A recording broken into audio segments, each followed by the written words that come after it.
দর্শক সবাই কেমন আছেন? আশা করি সবাই ভালো আছেন। আপনাদের দোয়া ভালোবাসায় আমি অনেক ভালো আছি। তো আজকে আমাদের একটি ভাষণ গাড়ি বিক্রি হয়ে গেল। সেটার ভিডিও নিয়ে আপনাদের মাঝে হাজির হলাম। তার আগে রিকোয়েস্ট, যারা এখন আমার চ্যানেলকে সাবস্ক্রাইব করেন নাই অবশ্যই আমার চ্যানেলকে সাবস্ক্রাইব করবেন। আর যারা ইতিমধ্যে আমাদের চ্যানেলকে সাবস্ক্রাইব করেছেন তাদেরকে অসংখ্য ধন্যবাদ। আর আমাদের ঠিকানা টাঙ্গাইল পুরাতন বাস স্ট্যান্ড, আমাদের শোরুমের নাম আব্দুল বাদর এন্টারপ্রাইজ। এখানে আসলে আপনার সেকেন্ড হ্যান্ড ভালো মানের বাইকগুলো পেয়ে যাবেন। তো আর কথা বলবো না, ভাইয়ের সাথে একটু পরিচয় হয়ে নেই। আসসালামু আলাইকুম ভাই, ভালো আছেন? আলহামদুলিল্লাহ। বাসা জানো কোথায়? আশিপুর। আশিবপুর। তো আপনি তো আমাদের গাড়িটা কিনলেন, টাঙ্গাইলের নাম্বার করা।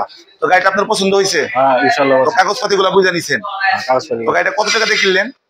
আপনার 2,13,000। 2,13,000। তো 2,13,000 টাকা গাড়িটা কিনলেন। তো আমাদের যে কালেকশন দেখেন, কালেকশন গুলো আপনার কেমন মনে হলো? গাড়িগুলোর মান কেমন? আমার খুব ভালো লাগছে এবং গাড়ির মানগুলো খুবই ভালো। দেখ মাশাআল্লাহ, দর্শক আপনারা সবাই শুনলেন, গাড়ির মালগুলো অনেক ভালো, গাড়ির মানগুলা। তো যদি বাইরে দিয়ে কোনো ভাই আসতে চায় তারা কি আমাদের কাছে আসতে পারে? অবশ্যই আসতে পারে, সবাই আসতে পারে। সবাই আসতে তো পারে। প্রিয় দর্শক আপনারা সবাই শুনলেন, যদি আপনারা আসতে চান আর এই ধরনের গাড়ি নিতে চান তো অবশ্যই আমাদের শোরুমে আসতে পারেন। এছাড়াও ভিডিওতে আমাদের ফোন নাম্বার দেওয়া থাকবে, সবাই আসবেন এবং কি ভালো ভালো গাড়ি নেবেন। সবাই ভালো থাকবেন। আসসালামু আলাইকুম রহমতুল্লাহ।